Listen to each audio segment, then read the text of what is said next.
If you're trying to lose 20 pounds or more, stop looking for the fastest workout, the next big supplement thing, or anything that's going to make the results faster. You are missing the number one key thing, which is going to get you there. In this video, I'm going to touch on the most important points and things you need to focus on, which is going to get you the results, and it's going to be sustainable, and make sure that you keep the results, because let's be honest, the biggest problem we face these days, so much information out there, you want to try what your favorite influencers are doing, and then it just causes delay on delay on delay, and you don't achieve the results that you're looking for. Maybe you achieve the results, but then a few weeks after that you are back to point one, and the reason for that is because you are not doing it the right way. I'm JP Hoon. I'm an international online fitness coach, and I have helped thousands of people, literally thousands of people, wanting to build a much better physique, a healthier physique, optimize their hormones, and just find a sustainable way to keep the results off. So let's get to it. So this is nothing new. How do you get fat loss going? You need to be in a calorie deficit. I know you all are probably tired of hearing this, but that is the number one thing. This means you need to burn more calories in a day than what you consume, and that is how your body is going to use your fat cells as energy, and that is how you're going to bring your body fat levels down. Now, this is one of the biggest things that people get wrong. They think the more aggressive the calorie deficit, the faster the weight loss, the faster the results is going to come. Yes, it might be the case. Yes, you're going to drop faster. But what happens is, if that deficit is too aggressive in the start, one, you're going to end up losing a lot of muscle tissue in the process. Two, it is not sustainable. Three, your energy levels are going to tank. You're going to feel absolutely bad every single day, and when it comes to focusing on your day-to-day life, you will just not be able to perform at your best. And a fourth add-on there is just not healthy on your hormones and your body. So what is a good aim point to look at? I like to start off at 300 to 700 calorie deficit, so down from your maintenance. So your maintenance would be in the middle, where your weight is just stuck, meaning you burn this same amount that you consume a day. So let's say you start on 3,000 calories, that is your maintenance for a day. You're not picking up weight, you're not losing. Now you want to look for, let's say we pull 400 or 500 off of that. So you're going to start on 2,500, 2,600 calories. This is where we want to start on. And then as you go deeper into that fat loss phase, your body's going to hit plateaus, because at some point you're going to have to then increase the deficit and make it a little bit more. You can't just stay on that 2.5 for the entire 16 plus weeks or whatever the focus point is. Your metabolic rate gets a bit slower, thyroid function comes down a little bit, and that will cause the body fat to drop down a little bit slower. So start with something not too aggressive, and by this you're still going to feel very energized. Your sessions performance is still going to go really well. And then the aim that you want to aim for is 0.5 to 1% of your body weight that you want to lose per week. Okay, so a lot of people think, okay, I lost 400 grams this week, and they feel unmotivated because they want to see that scale drop by 2 kilos. No, because that means it's too aggressive. So aim for that 0.5 to 1%, and this will be a sustainable pull down for you, and one where you will be able to keep the weight off, and there won't be any rebound effects afterwards where you gain it all back. Next up, you want to focus on your protein intake. Another thing you probably hear a lot, but this is extremely important, because a lot of people don't nail their protein. And protein plays a major part in not just your fat loss, but in your health. If you want to build more muscle and make sure that you don't lose any tissue in that deficit fat loss phase, you want to make sure that you have enough protein. Aim for protein in every main meal that you have per day. And then the aim for your protein, you want to look at 1.6 to 2.2 times your body weight in kilograms. So let's say, for example, I weigh 100 kilograms. My aim is always 200 to 220 grams of protein that I want to consume for the entire day. So don't miss out on that. This is a big one. And another bonus with protein when it comes to a deficit and a fat loss phase, it keeps you a little bit fuller for longer. So it's a no-brainer you're going to get hungry in your fat loss phase, because that's how we burn the body fat down. Now, protein will help you stay a little bit fuller for longer so that you're not looking to snack on other things. And then a second benefit, which is a major one, is your body actually uses more energy to break down protein in your gut, meaning you actually burn more calories by consuming enough protein in a day, because your gut needs to work a little bit harder to break that down. So that is another big one for you. So aim to nail your protein, like I said, in majority of your meals over a day. And for me, I'm someone that runs a very busy schedule during the day, so I try to have majority of my protein early on in the day, because when you get to night and you see like, yeah, I still need to nail 100 grams of protein, that is going to take a long time to digest throughout the night, and it's going to rise cortisol levels, which you don't want.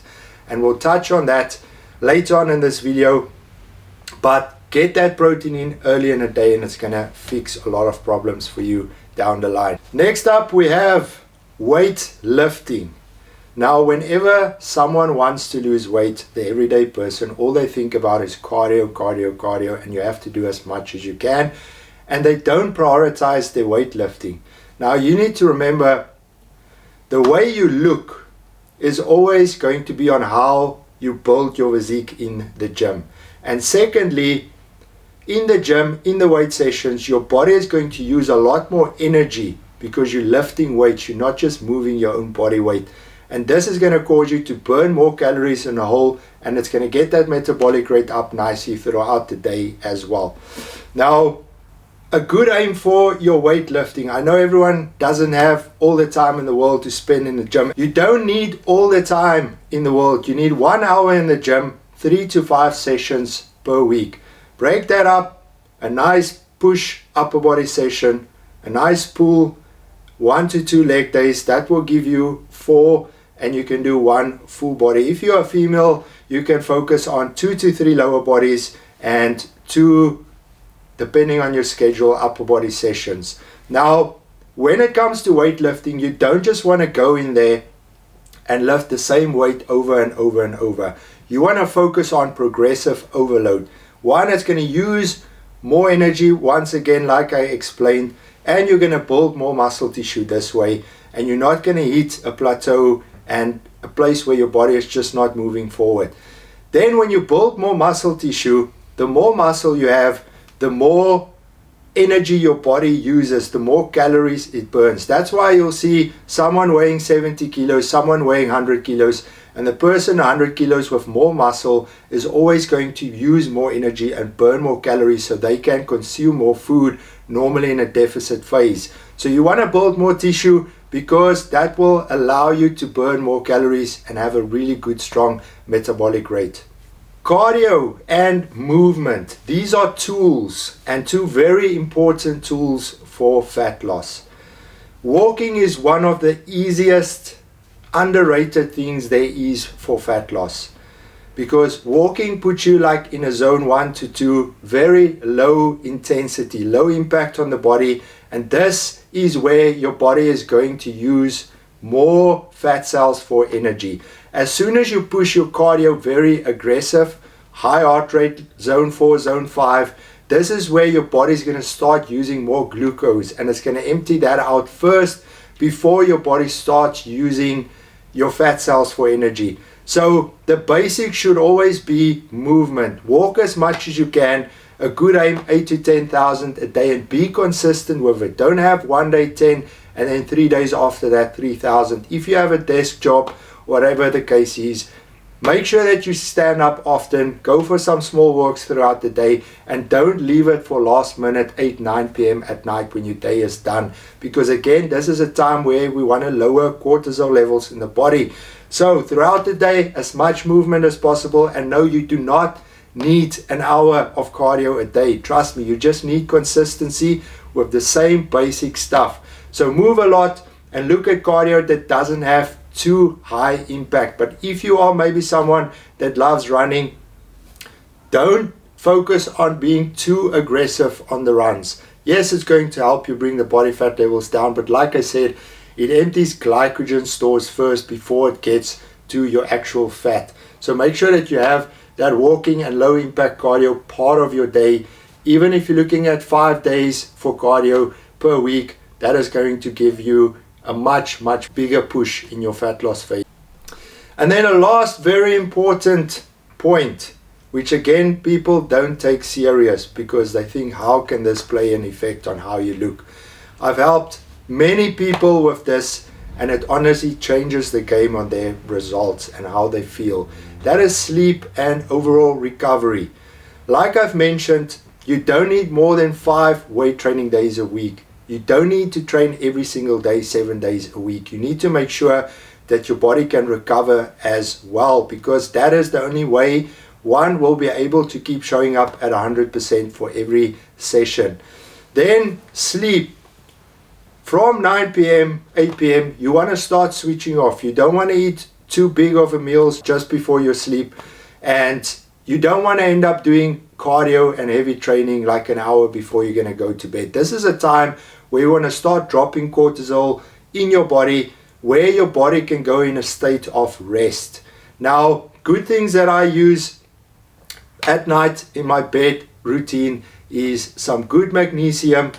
Make sure there's some biglycinate in there, 400 milligrams up until 1,000 that you want to have an hour before bed, and ashwagandha. You also want to look at 400 to 800 milligrams at night. And if you're still someone that struggles to get deep quality sleep, a good add-on in there is 1 to 3 milligrams of melatonin. Again, like I've mentioned, this will help drop cortisol in your body, because yes, you might get 8 hours of sleep in, but you wake up, fatigue is there, you feel tired, you just don't have that oomph to get on with the day and get to training. Now you want to make sure of that 8 hours, at least 2 to 3 hours is deep sleep, because this is where your body really recovers. And the only way to achieve that is to make sure you lower your cortisol. So drop the caffeine after 4 p.m., no heavy meals just before you go to bed, and try and switch off any bright lights, all your phones, TVs, an hour, 30 minutes before bed. And it's going to be absolutely game changer for you, and you'll be able to show up every session feeling fresh, feeling ready to progress in your lifts, in your cardio, and just be consistent. And that, with that point of consistency, guys, the major one is to keep showing up. Every week there might not be weight drops or work, your schedule might get busy, but remember, the only way you're going to achieve the result is by staying consistent.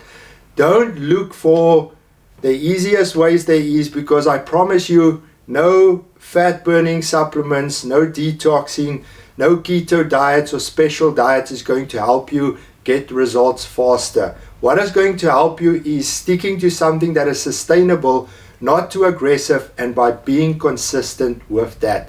And you will get into the best shape of your life, and you will make this a part of your lifestyle. So I hope this helped, guys. If you have any questions, I'm always here. You can drop a comment. You can follow me on Instagram in the links below. And I hope to see you guys in the next episode.